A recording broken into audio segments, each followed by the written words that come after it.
Hello and welcome to my 16.3 screencast reviewing the coaching session that me and my partner have made. First of all, we're going to briefly go over our session plan. So our session aim was to improve the students' technique of both striking and fielding and to make the sessions as enjoyable as possible. Our session objectives were to ensure the students were constantly engaged, they were focused on what we were saying, what we were doing, so they could make the best out of this situation and learn the most, and keep them active for as long as possible. And then our second objective was to educate the students on the correct techniques so that they could repeat the coaching points at the end of the session. For this we have to do a risk assessment. So on this we've highlighted all the areas where we feel like there could be any possible risks. The likelihood of any of these never really got above 2. It was a very low risk session and there wasn't much that we had to do to keep the students safe. Our warm-up just increased to a light pulse raiser, just based around chucking the ball about, getting the motor skills warmed up. Then the throwing race is again continuing on the throwing aspect of the thing, just skill-based activity. And then we just asked the kids for some dynamic stretching and then taught them about the difference between dynamic stretching and static stretching. Main activity 1 was fielding, so we started with fielding. We went through the teaching points first, then we got them into pairs, and then we had them throwing back and forth, and then a progression for this we increased the distance of where they were throwing. Then we moved on to striking. We started with teaching points, then we got 2 groups so that they weren't having to wait around for as long. And then we started with bigger balls, and they had to strike with a rounder's bat. They had to strike a bigger ball so it was easier to hit. And then we got into smaller balls, so they got used to tennis balls for the actual game. And then we had a competition, so they all had their own cones, and we'd bowl them a ball, and they'd hit it, and then we'd put a cone down, and then it was just sort of competition to initially try and beat yourself, but they took it upon themselves to try and beat each other, but it was all friendly competition. Then our main activity went into a small rounders game, so we had just a smaller rounders pitch.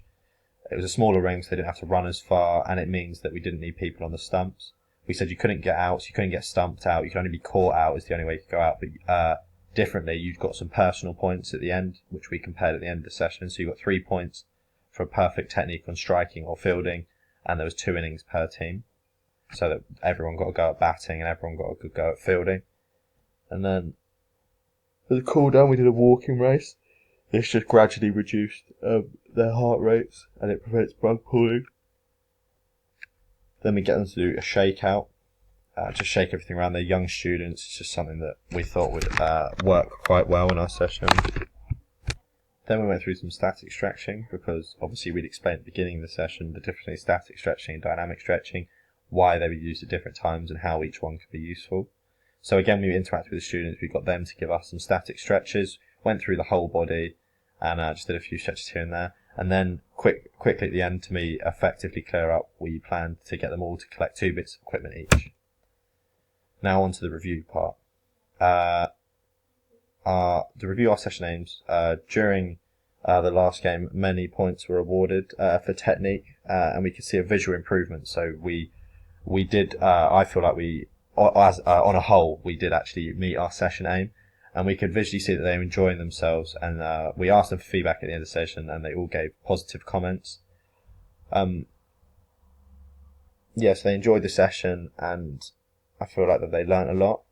And then to go on to our objectives, when the students were questioned at the end, they could all repeat the teaching points, not just teaching them, like committing it to memory. We could ask for an individual teaching point, so we could say, what's the 3rd teaching point for throwing, or what's the 1st teaching point for batting, or the 2nd teaching point for batting, and they could instantly recall the individual teaching point for each technique.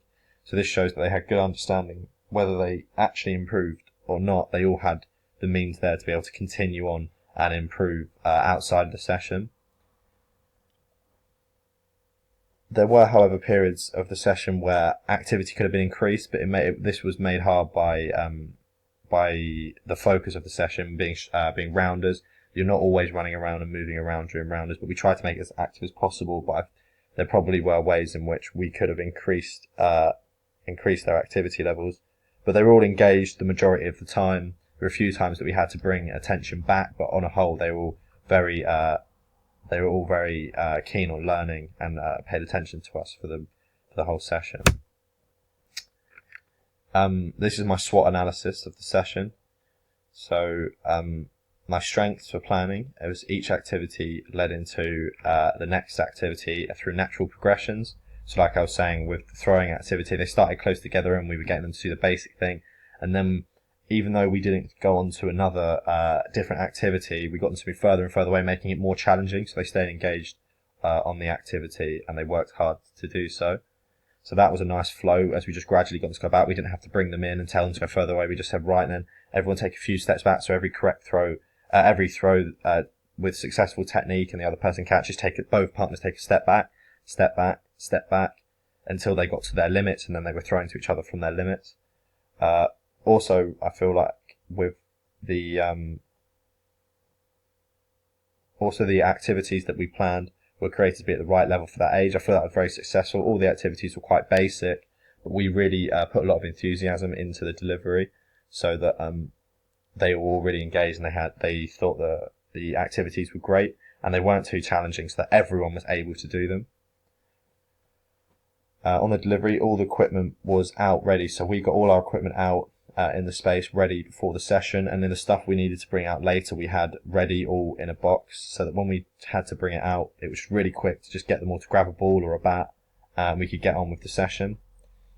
Also, the enthusiasm that me and my partner gave during the session was really, really good. The general activity level of the kids was high and they all put 100% into the session. We also learned a lot of their names. We made a big effort so that between us we knew every single person's name.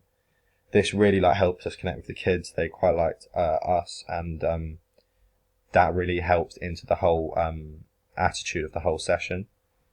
Also, we gave a lot of praise. We were praising people on good technique. Even when someone did something bad, we'd point out that we'd reiterate the teaching points, get them to do it, and just say nice try, try again. And then when they did do it right, we gave them lots of praise. So everyone was feeling valued and like we were paying them attention.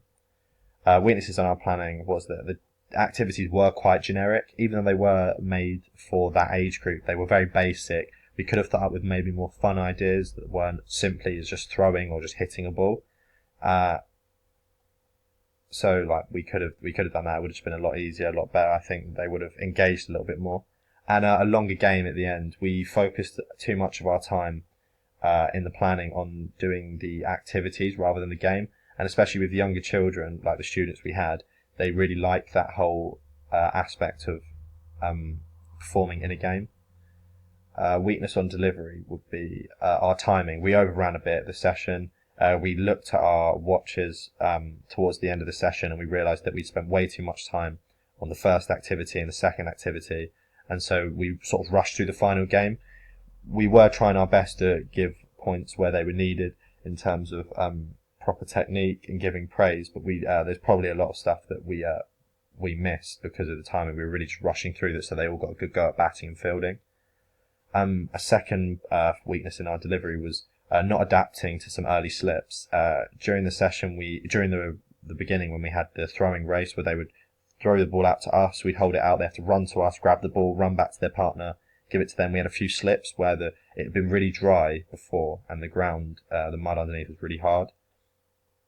But then it had been wet over the last night or day, and the top layer of the grass was just really slippery. And we had a few people fall over, but we didn't adapt to that. We didn't change where we were doing it. We did give them a warning and say everyone needs to be careful, don't try too hard. We don't want anyone getting hurt. But there was a few more slips throughout the session, but luckily there were no injuries. For weakness on my delivery personally was that I took over a bit of the session. I didn't allow the other coach to speak as much, especially at the start of the session. Towards the end of the session, I had realised this and then asked them to speak a bit more. I let them really get on with it. But this just comes from a lack of working in pairs when delivering sessions. This can be easily changed. So moving on to the opportunities to change. An opportunity to change for planning would be mentoring or shadowing of another coach to see what activities they could use. So this will combat the point of generic activities. We'd use maybe get some new ideas and think of how better to use equipment so that the kids were more engaged and found the activities more fun because it wasn't something they'd done before. Also, this would help with having longer time at the end, just being able to see how quickly you can get through the individual technique-based activities. And then that would free up more time at the end of the session, or maybe whether you don't do a game at the end of the session and so then the students don't get miffed because they haven't played at the end. An opportunity to improve on my delivery would be the UKCC level 2, or the first for sport level 2. This is a 3-day course, which improves the knowledge of coaches, of new coaches specifically. This would improve on my delivery. This would improve on the timing because they teach you the whole aspect around coaching. It would give me more insight into the world of coaching as I'm new to it. I haven't had any qualifications beforehand. I was just doing it off the cuff. Not adapting slippery surfaces. They'd be able to say like in what areas could we maybe do things, maybe like trying to find out whether we can move on to some concrete or indoors, or if it was wet outside, changing the activities so that there was less chance of slipping around, so a less maximal approach to things. And then it would help for me to work that course would also help to work in pairs. They'd teach us on how best to deliver in partners, on how not to take over, and would just generally improve that. The threats, however, for this were finding a coach that will help you with mentoring. There's not a lot of coaches out there that feel like they could just free up their time and just let you come along to their sessions. It puts more strain onto their already busy lifetime, especially for teachers that have to teach full time. They're having to plan sessions or complete sessions that they might not have the time to have someone looking over their shoulder and asking questions. A threat for the delivery is that this course that I'm speaking about costs over £300 and takes up 3 days, so it isn't very flexible with timetables and it costs a lot of money, so not everyone is going to be able to do this. The three strengths that I picked out for my performance was my enthusiasm. We really got behind the kids, and we didn't sink to the level, but we really we got up to their level of enthusiasm and how excited they were about the session. We really got behind them and joined in and really encouraged their friendly active behaviour and their friendly competition.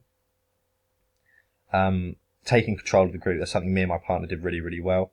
We didn't really have any points in which we had to speak directly to students to get them to engage. There was one or two where they were just chatting, but they were really respectful. And because we spoke powerfully and sternly at them, I think that really helped in order for them to keep engaged, because they were listening to us all the time.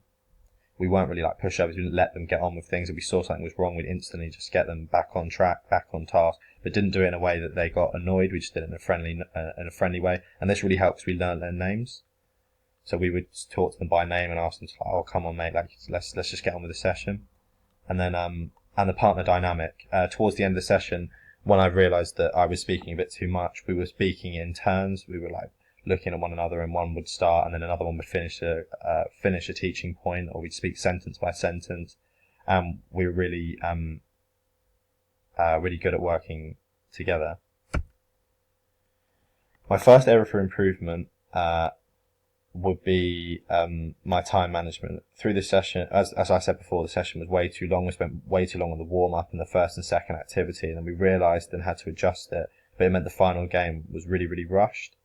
And so the best way to improve this would be to, like I said before, to shadow another coach. This isn't always the case, or maybe to just actually set dead strict time limits, which we didn't do on our session when we planned it. We didn't say that we were going to do this long on the warm-up or this long on the activity and this long on that activity. We kind of just said we'll do it as we go along. We didn't quite get that right, so maybe actually planning out strict time limits might help that. Or we can look at a company which is based around helping people called Sports Structures.